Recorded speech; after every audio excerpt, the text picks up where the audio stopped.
Halo sahabat pecinta catur, kembali lagi di Catur Talk Indonesia. Dan ini adalah permainan yang cukup menarik. Kita masuk ke quarter final knockout atau sistem gugur. Di sini saya memilih permainan pada match pertama, ronde pertama antara Hikaru Nakamura menghadapi Magnus Carlsen. Dan saksikan sampai akhir karena di akhir video kita akan memberikan bagaimana hasil pada hari yang pertama ini. Untuk itu, stay tune di Catur Talk Indonesia.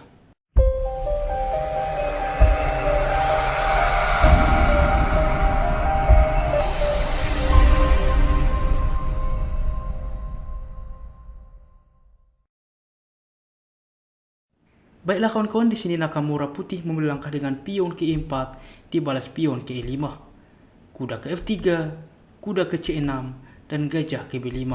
Pembukaan Ruy Lopez. Pion ke A6 Morphy defense, gajah mundur ke A4, kuda ke F6 mengancam pion pusat. Rokade mengaktifkan benteng ke depan, kuda memukul pion. Pion ke D4 menawarkan pertukaran pion pusat. B5 mengancam gajah. Gajah mundur ke B3, D5. Pion memukul pion, gajah ke E6. Kuda ke D2, kuda ke C5 mengancam gajah. Pion ke C3 untuk menyelamatkan gajah ke depan atau juga membuka akses menteri untuk melindungi gajah. Gajah ke E7 mempersiapkan rokade, gajah ke C2, D4. Kuda ke B3, di sini menawarkan pertukaran kuda juga mengancam pion pusat. Di sini juga masih dalam hal teori teman-teman, di mana permainan ini cukup banyak dimainkan dari para pemain catur. Pion memukul pion, kuda memukul kuda, gajah memukul kembali, gajah ke E4. Di sini langsung memaku kuda sehingga menteri ke D7 mensupport kuda, pion memukul pion. Permainan dilanjutkan dengan benteng ke D8, yaitu mengancam menteri ke depan, menteri ke C2. Kita lihat juga memantau pion apabila rokade ke depan. Di sini kuda ke E7. Sebelumnya teman-teman, komputer menunjukkan juga dibahas secara live bahwa gajah ke D5 adalah opsi terbaik. Mengapa demikian? Kita akan melihat bedanya. Gajah ke G5 kita ambil. Ini yang akan dimainkan selanjutnya. Maka gajah memukul gajah mengancam menteri. Menteri memukul gajah. Maka kuda ke E7. Jelas menghalangi gajah untuk mengancam benteng. Benteng ke D1 mengancam menteri. Menteri memukul benteng. Benteng memukul menteri, benteng memukul benteng skak. Kuda menutup, rokade, gajah memukul kuda, gajah memukul gajah. Dan di sini pun komputer menunjukkan masih sama-sama sebanding. Namun kita kembali. Di posisi ini Magnus Carlsen dengan kuda ke E7 dilanjutkan dengan gajah ke G5. Jelas rencana Nakamura mengancam kuda juga mempersiapkan benteng mengancam menteri. Pion ke H6 mengancam gajah. Benteng ke D1 mengancam menteri. Menteri ke C8, gajah memukul kuda. Benteng terlebih dahulu memukul benteng skak. Benteng memukul benteng. Di sini ada tempo skak ke depan dari gajah sehingga raja memukul gajah. Dilanjutkan dengan kuda ke D4. Kita lihat teman-teman, manuver apabila dimakan jelas struktur ke depan menjadi baik. Benteng ke E8 di sini juga mempersiapkan rokade ke depan, sehingga hal ini tidak diizinkan oleh Hikaru Nakamura dengan gajah ke F3. Sehingga Magnus Carlsen G6, karena apabila di sini raja ke F8, maka ada menteri ke H7 teman-teman. Ancaman skak dan mengancam pion ke depan. Apabila dicoba raja ke E7 maka jelas fatal dengan kuda ke C6 skak. Kita lihat di sini sudah dibatasi oleh benteng sehingga raja harus kembali, maka menteri ke H8 skakmat. Oke, sehingga kita kembali. Untuk itulah Magnus Carlsen dengan pion ke G6 dilanjutkan dengan menteri ke D2. Lihat dengan tempo mengancam pion yang ada di H6. Gajah memukul kuda, pion memukul kembali, gajah ke G4. D5 teman-teman. Karena apabila gajah memukul gajah, menteri memukul kembali. Di sini menteri tidak bisa lagi memukul pion karena apa? Menteri mengancam benteng. Oleh karena itulah Nakamura membuat dengan D5. Gajah memukul gajah. Dan di sini tanpa memukul gajah kembali, D6 skak. Apa yang harus dilakukan oleh hitam? Di sini raja ke D7. Apabila raja berpindah ke F8, maka jelas D7. Gajah memukul benteng. Di sini pion memukul menteri. Kita lihat teman-teman, jelas di sini putih sangat unggul. Dan apabila di dalam posisi ini kita kembali, saya akan menunjukkan kepada Anda bahwa pion memukul pion, maka jelas menteri memukul pion skakmat.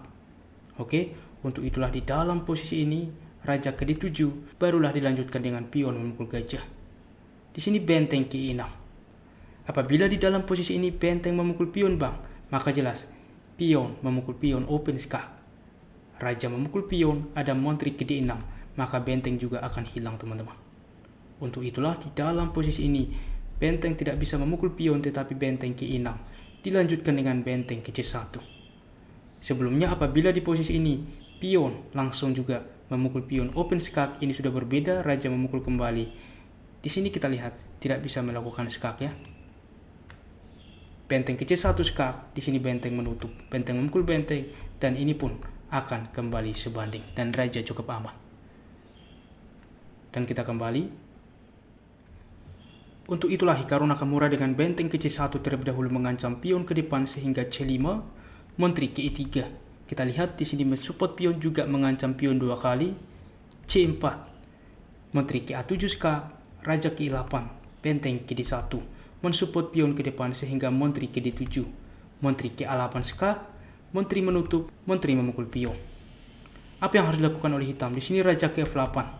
Kita ambil bagaimana bang jika sekarang benteng memukul pion, maka jelas menteri ke C6 skak. Raja ke F8, D7. Lihat, pion akan promosi ke depan, di mana dipaksa oleh menteri. Benteng ke E7 kita ambil, maka menteri ke C8. Benteng memukul pion, maka menteri memukul menteri skak, ditukarkan saja jelas. Di sini putih sangat unggul. Untuk itulah kita kembali.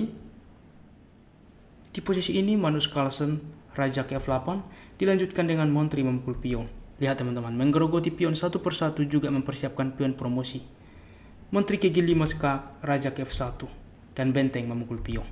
Maka coba kawan-kawan, di posisi ini Anda pause video ini temukan langkah terbaik Hikaru Nakamura yang langsung membuat Magnus Carlsen menyerah di posisi seperti ini. Bagaimana teman-teman? Selamat bagi yang menemukan langkah itulah dengan simpel menteri memukul benteng, mengorbankan menteri. Di mana setelah menteri memukul menteri misalkan, maka D7 pion tak dapat dihentikan promosi. Sehingga setelah menteri memukul benteng ini, di sini juga Magnus Carlsen menyerah. Bagaimana teman-teman? Permainan ini cukup menarik ya? Dan semoga permainan ini bermanfaat untuk kita semuanya. Dan berikut adalah hasil quarter final hari pertama, di mana Ian Nepomniachtchi draw atau imbang poinnya melawan Fabiano Caruana. Di mana game pertama Ian Nepomniachtchi menang, game kedua ketiga draw, dan game keempat Fabiano menang. Dan Wesley So mengalahkan Maxime Vachier-Lagrave 3-1. Hikaru Nakamura dan Magnus Carlsen juga draw, di mana selang-selingnya Nakamura menang, Magnus Carlsen menang, Nakamura menang, Magnus Carlsen menang di game keempat. Dan Teimur Rajabov mengalahkan Anish Giri 2,5 poin dan 1,5 poin, di mana game keempat Teimur Rajabov memenangkan permainan.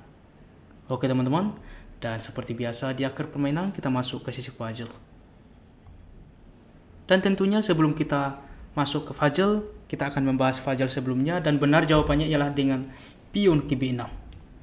Oke, kemana menteri harus melangkah? Apabila menteri ke C6, maka jelas gajah akan menjebak menteri dan menteri terjebak. Oke, dan apabila di posisi ini menteri ke A3, maka kita lihat kombinasi dengan kuda memukul pion. Lihat teman-teman, inilah gunanya jebakan sebelumnya. Sehingga di sini juga akan memforking kedua benteng menang kualitas. Karena apabila pion memukul kuda, maka jelas menteri akan hilang. Di posisi inilah hitam menang. Dan kita masuk ke puzzle selanjutnya. Dan berikut teman-teman puzzle-nya, kita lihat bahwa hitam melakukan skak, maka temukan langkah terbaik bagi putih dan memenangkan permainan di posisi ini. Oke, putih melangkah dan menang, tuliskan secara lengkap di kolom komentar dan kami akan memilih dan mengepin bagi jawaban yang benar sehingga dapat dilihat oleh semua sahabat pecinta catur. Baiklah kawan-kawan, demikianlah permainan catur hari ini, dan jika kawan-kawan suka dengan konten catur seperti ini, mari kita support channel ini dengan cara like, subscribe, dan share. Apabila ada saran ke depan, jangan ragu tuliskan di kolom komentar. Tentunya mari juga kita support terus percaturan kita Indonesia yang semakin jaya. Salam Catur Talk Indonesia, sampai jumpa di video berikutnya. Keep sharing and keep loving. Bye-bye.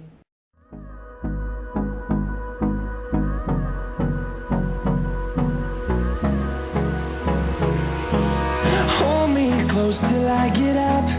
Time is barely on our side.